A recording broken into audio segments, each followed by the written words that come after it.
Aquarius, this is your week ahead astrology forecast from Astrology Motivation by Born Without Boundaries. My name is Michelle, guys, and in this video, we're going to go over the major planetary aspects and transits and how they are interacting with your natal suns and what that means for your week. This is the week of May 17th to the 23rd of 2023.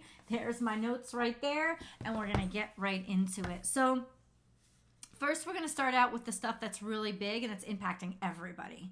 And then we're going to whittle it down to the things that I think Aquarius is specifically that you guys need to focus on this week. And then I'm going to go into the decans, which is a group of 10 degrees. There are 3 decans in every zodiac sign because there's a total of 30 degrees in every zodiac sign. And so if your natal sun is located between 0 and 9 degrees Aquarius, you are an Aquarius 1. If your natal sun is located between 10 and 19 degrees Aquarius, you are Aquarius 2. And if your natal sun is located between 20 and 29 degrees Aquarius, you are Aquarius 3. The reason why we break things down into basically 10-degree angles is because astrology is based on geometry, and 10-degree angles are basically the limit of when the planets are really going to be impacting each other.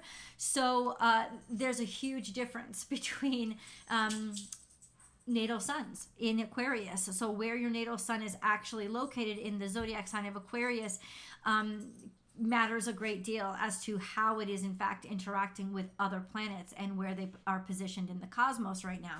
So I'm going to break things down. You don't need to have your natal chart or know where your natal sun is located, because I will give you dates that correlate to the decan, so you know about which decan will be you'd fit in. But the best way, of course, is to grab your natal chart, and that is free. It's free. Just search free natal chart, and so many websites do it. You'll need your birth date, which you already have, your birth time, and your birth location. And with that information, you can generate a chart within seconds. So then you'll know where all your planetary placements are. If you love astrology, that's where you start. You start by getting your own natal chart. So let's go into the big stuff, shall we? So let's review. Big stuff happened just a couple of days ago, like just a day ago. Jupiter transited into Taurus. That is a big transit because Jupiter is very abundant in Taurus. Jupiter loves its opulence. So this is 3D abundance and wealth and prosperity and growth. The expansion and development and growth of finances and sensual pleasure. So watch, how much you stuff in your mouth too. We could very much overindulge when Jupiter is in Taurus, but this is really abundant, and it's abundant energy. It could go over the limit and become opulent, so just be wary. But this is actually very fun times. I really love this energy. We also had Mercury go direct. Mercury went direct on the 15th. It is still going slowly, and it will still whip around its retrograde tail for a couple of more days, but it is posting direct and starting to go forward. So that is actually a good thing. And I like that Jupiter slipped into Taurus the next day. That's really nice. So this week, everybody should know that there is a new moon in Taurus at 28 degrees Taurus. It is on May 19th. This is also beautiful energy because it is going to be trine to Pluto, which definitely means it's like, harmonious change. A difference is made, an impact, an intensity, sort of I won't take no for an answer, relentlessness, but in a good way, a way that actually inspires people. So this is a great time to manifest with those earth moons. I actually made a video of it, and I think I posted it here. Use those earth moon manifestation techniques to really volumize, magnify your manifestation power. We also have more big transits this week. On May 20th, Mars goes into Leo, which is very happy for it. Mars is so much more confident in Leo. There could be a definite sense of taking action on the way you look, the way you feel about yourself, taking action on your life purpose, being purposeful, and loyalty and integrity means a lot to Mars in Leo. This is really nice energy. On the 21st, why do I feel like I got that wrong? The sun moved into Gemini. So Oh, I love you, baby. That was my dog. I accidentally kicked her with my foot. I'm sorry, sweetie. I love you. I love you. This is why she doesn't sit with me, because I always end up kicking her, the poor thing. So on May 21st, the sun moved into Gemini. So we have a lot of transits going on this week. There's a lot of movement, and I like this. So there's a big movement of Jupiter into Taurus, and then there's Mars, and then Mars is much happier, and I think Mars is much happier in Leo. Jupiter is going to be a lot easier to handle in Taurus, and the sun in Gemini is very fun and playful. So I think we've got kind of a wonderful springtime into summer that's happening right now. I like the energy. Big aspects that are happening that are definitely going to impact everybody is that Pluto is in direct opposition to Mars, in actually perfect opposition when Mars goes and hits 0 degrees Leo, because Pluto is at 0 degrees Aquarius. So this week on the 20th is when there's a perfect opposition between Pluto and Mars, all the while both of them are square to Jupiter. This to me is like a vice compressing energy so that it is explosive and makes certain we are going to get things done and differences are going to be made. This could be very productive energy. It could also be a very ruthless energy. If you use it, let's put it this way, screw your integrity to its sticking place, and you can use this energy in a very wonderful way. If you don't, you could lose yourself in it. Just an FYI. Pluto is sextile to Neptune, which is extraordinarily faith-filled, God-connected, creative genius. So this is actually a long-term aspect that's pretty gorgeous. Mars is, what did I write down? I think that's it. I think that's the only major movements that I wanted to write down for this week. Let me just check really quickly. Oh, Venus and Chiron. Let's talk a little bit about that. Venus is square to Chiron this week. So only for this week, because Venus moves pretty quickly, and Venus is in Cancer. So she's extra sensitive right now, taking things personally, taking things to heart, never feeling good enough, never feeling like you're pretty enough or that you're valued, thinking that you're feeling somehow that your value is always compromised. I think this is what's being healed and cared for this week. That is my theory.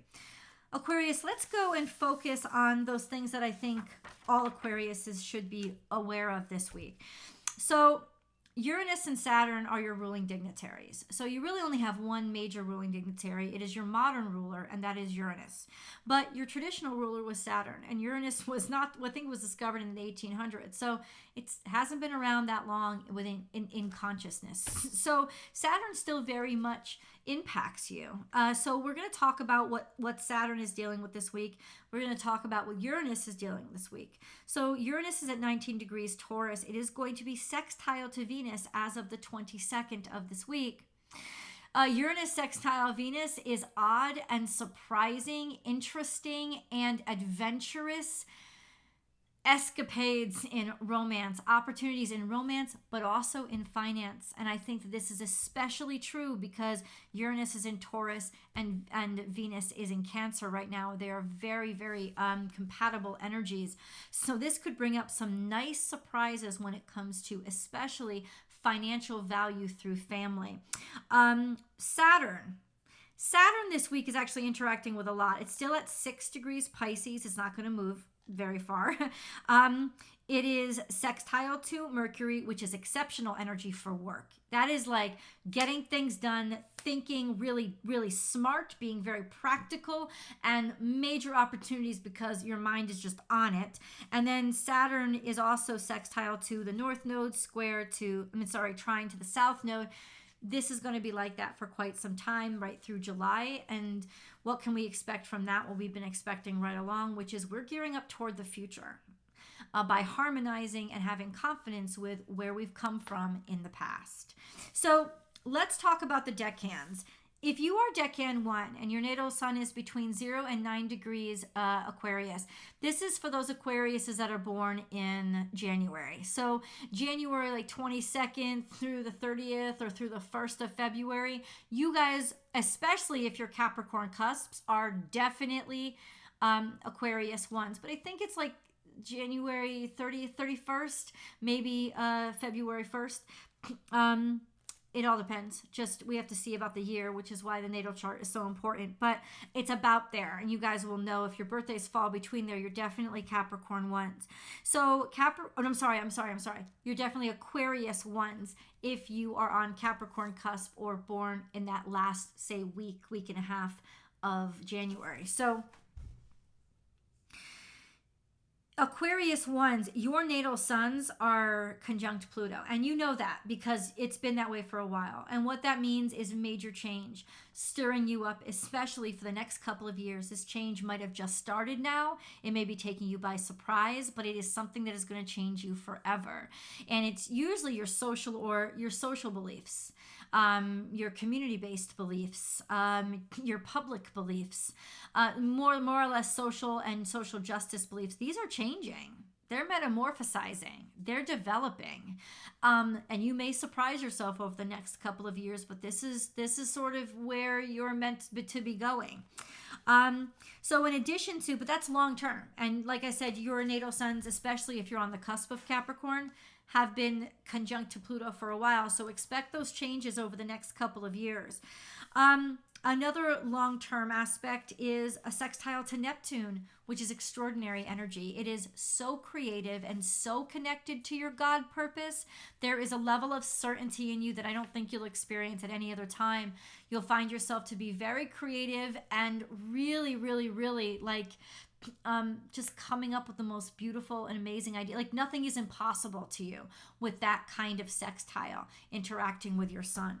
Now this week we have a square to Jupiter, which means you're at ground zero with Pluto. It means intensity. It means everything, all those changes, all those dynamic stirrings, all that relentlessness is amplified. So it's really important for you guys to stick your integrity to its sticking place and make sure you maintain a foundation of morality, because if you let yourself this will be very easy energy to let yourself do anything that you need to do to get things done, and that will cause very bad dharma. Pluto's likes to tempt you, but also keep tabs on you of what it's going to pay you back with. So just be very sure. It's a very powerful and potent energy, but it is not, you cannot really control it. So you really have to just maintain your integrity and try to focus the energy onto doing things that are important. Now this week you have a square to Mercury, which means that it could be confusing. You could be having a hard time speaking like I am in these videos, because my natal Mercury has been square to Mercury for a while now, and all through the retrograde it was horrible. So when your natal sun is square to Mercury, it's like its own little Mercury retrograde. You could find that things are just breaking randomly, or that you can't get your thoughts out correctly.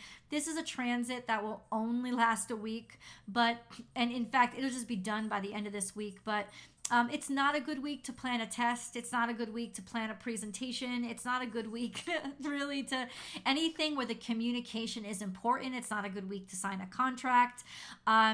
It's just wait it out. I'm just letting you know. And then I already talked about your opposition to Mars. So Sun opposition to Mars, it's going to be challenging for the next 2 weeks, because I think that's how long Mars will be opposite your natal suns. Relentlessness, but also impulsivity. And since Pluto is involved, and so is Jupiter, you are at ground zero of the intensity of things just shifting in your life to a point where don't resist the changes, trust in the divine, but also don't push it or think you can control it, because the truth is this: you can't. The only thing you can do is control you, and integrity is something that you have to be grounded in right now, very much so. Don't be led astray by the ruthlessness, intensity, and I can get whatever I want right now, because you can, and that's true. But is that really like who you want to be is kind of the question that's being asked.